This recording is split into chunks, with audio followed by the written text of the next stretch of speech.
ปูทะเล200นะแต่ไม่ใช่ปูเป็นนะคะ เป็นปูตาย ตรง ค่ะ นี้ถึงมหาชัย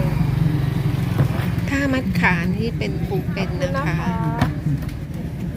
ไข่แมงผู้3 โล 100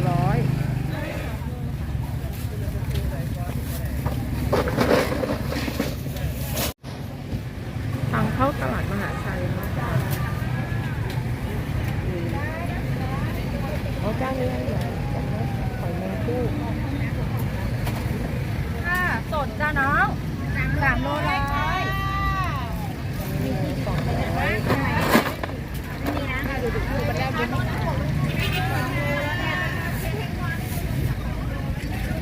ตรงนี้จะมีหอยเยอะนะ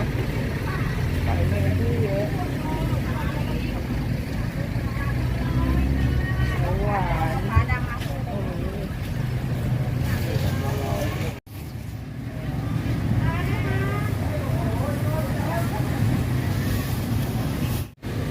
นำมาดู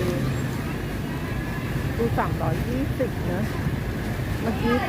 200เป็นปูทะเลเขามัดไว้แล้ว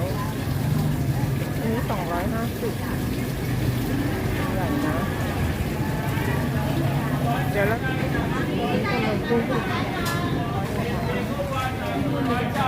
พามาเดินดูตัวนี้ตัวเป็น อันนี้เป็นเลย2 ที่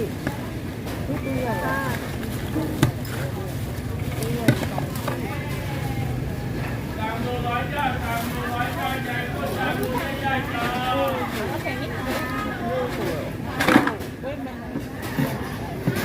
หัวไข่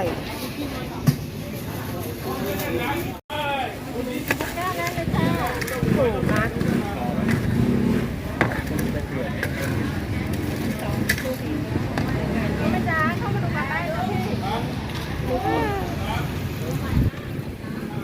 ถูกอ่ะถูกตัวใหญ่ด้วยเขาเป็นเขาจะไปตายแล้วก่อนจ้าง50เอง120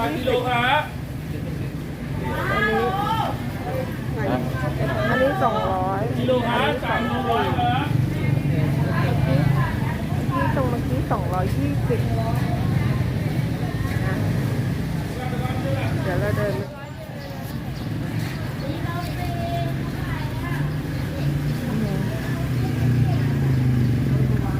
3 โล 100เลยจ้า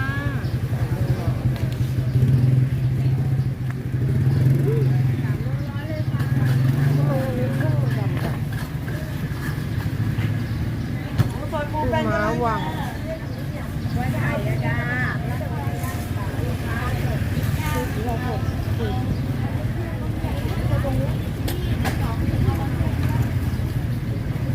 เดี๋ยวโทรไปที่บ้านดีกว่าปูนะปูเนื้อ อันนี้ปูเป็นนะคะที่ทำ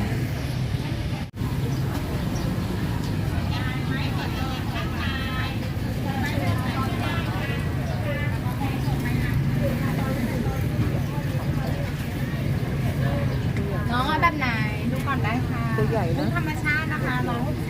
160กินอร่อยไม่ใช่กุ้งเรียนนะคะแบบไหนดีคะ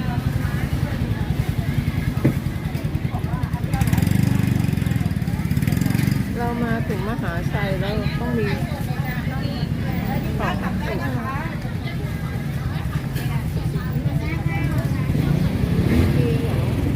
กี๊ยวปลาไข่รอด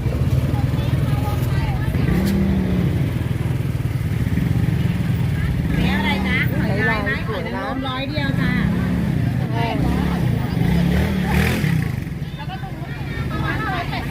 มีเล็กกลางจ้ะมี3 ไซส์อันนี้65อันนี้58อันนี้เท่าไหร่เรียงไซส์กันเล็กกลางใหญ่ของผม90แล้วเข้ามาชิมได้ เช้าปลาหวาน ที่นอนเลือกก่อนได้ค่ะคือทางนี้อย่าเสียมีไฟค่ะได้เลือกก่อนได้เลยได้ไหมปลาหวานปลาเส้นชิมได้นะอร่อย เห็นสวนกระตือปลาหวาน อันนี้นะชิมได้ นี่เป็นฟรีแดดเดียวฟรีน้ำปลา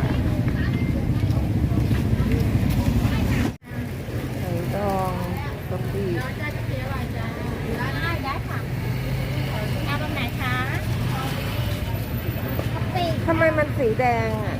ใช่ ของฟองตัว นี่สีขาวนี่ใส่สีค่ะ อ๋อสีไอ้แบบนี้ไม่ใส่สี ค่ะ สีน้ำเงิน 60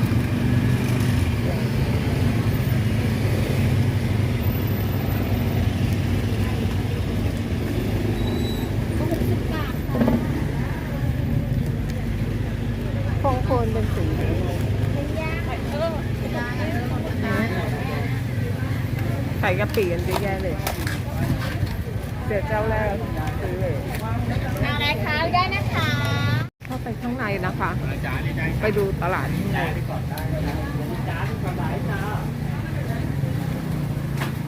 อันนี้จะเป็นตลาดแห้งนะคะของแห้ง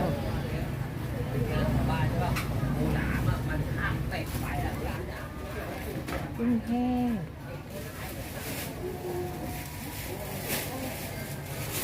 โอ้ตรงนี้กุ้งแห้งเยอะนะเราจะเอาไปทำอะไรดีร้านนี้ร้านกุ้งแห้งหมดเลย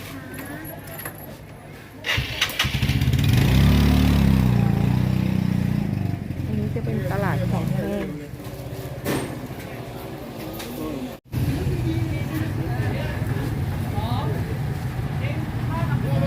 ก็มีไข่นะ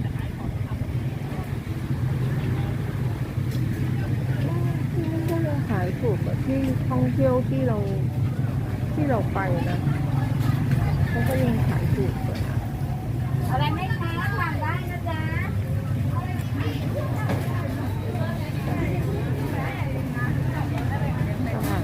ตลาดของแห้งก็จะอยู่ฝั่งตรงข้ามนะคะจะเป็นตลาดของแห้งมีประจวด วาซาบุ บุญ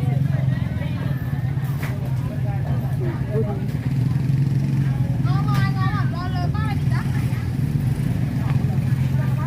น้ำจีที่นี่จะอยู่ที่หน้าสถานีรถไฟนะคะ วงเวียนใหญ่มหาชัย ได้ค่ะ ตลาดยาวเลยนะ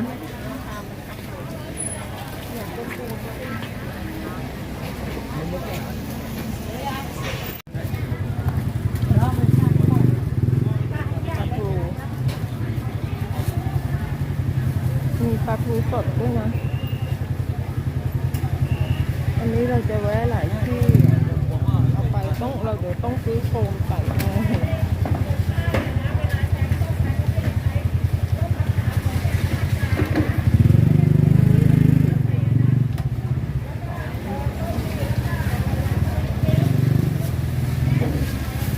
อันนี้จะเป็นตลาดสดแล้วนะ จะเข้าไปในตลาดสด ก็จะใหญ่ ตัวกระเทียบ เอ้ยทำไมขายนิดเดียวเองเดี๋ยวนี้ขายลายเนี่ยพันเล็กๆ เห็นคนออกมาทางนี้อันนี้สงสัยจะเป็นที่รถไฟนะ ถ้าเราจะไปเราก็ต้องไปตรงนี้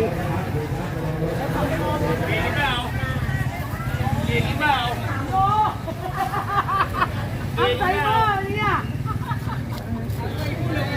เอ๊ะทำไมสีเขาเขียว บอกแม่ก็ถามลูก ๆต้องคนทำเป็นแล้วเอาตัวเขาเรียกว่าอะไรเหลา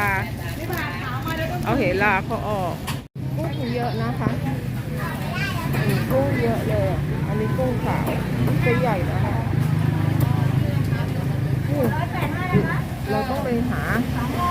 ได้อยู่ไปหาโฟม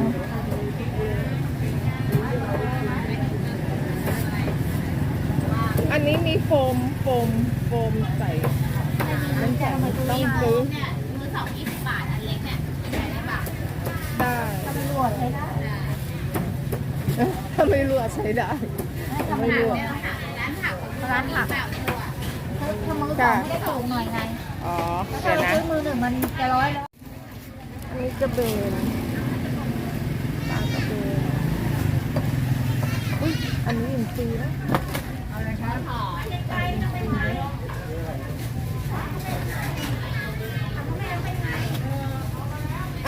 นี้ปลาอะไรคะ อันนี้น้ำดอกไม้ อ๋อ นะ น้ำอ๋อน้ำดอกไม้กับปลาโอขอบคุณนะคะนึกว่าอินทรี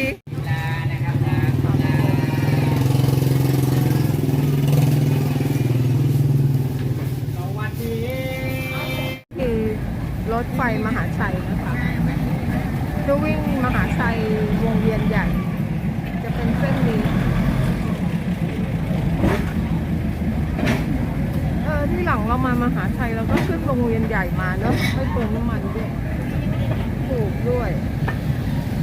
ตรงนี้จะเป็น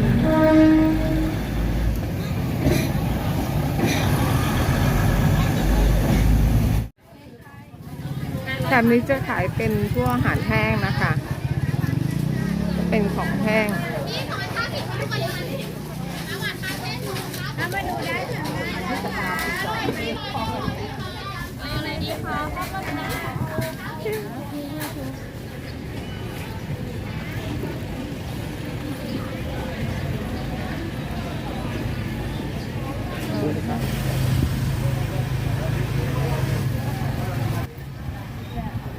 สรุป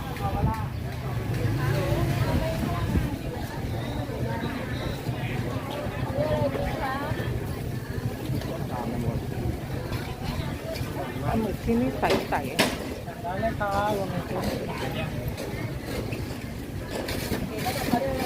ตรงนี้คือท่าเรือ จากมหาชัยเนอะข้ามฝั่งไม่รู้ข้ามไปฝั่งไหนเนอะท่าฉลอง